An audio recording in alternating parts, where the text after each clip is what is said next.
Eroplano sa Maridagao River. Totoo kaya ito?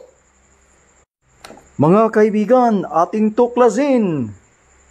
Tayo na sa sineskwela, tuklasin natin ang siyensya.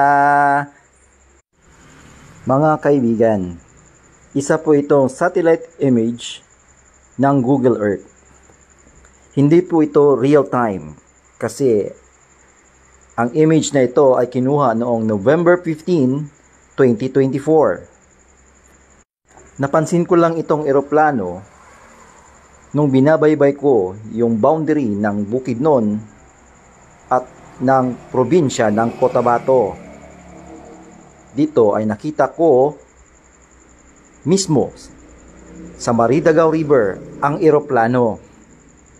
So makikita po natin dito ang eroplano na mayroong kulay asul, pula at dilaw. Yan po guys ay nagpapahiwatig na yung eroplano ay gumagalaw habang kinukunan ito ng satellite photo. Now you know.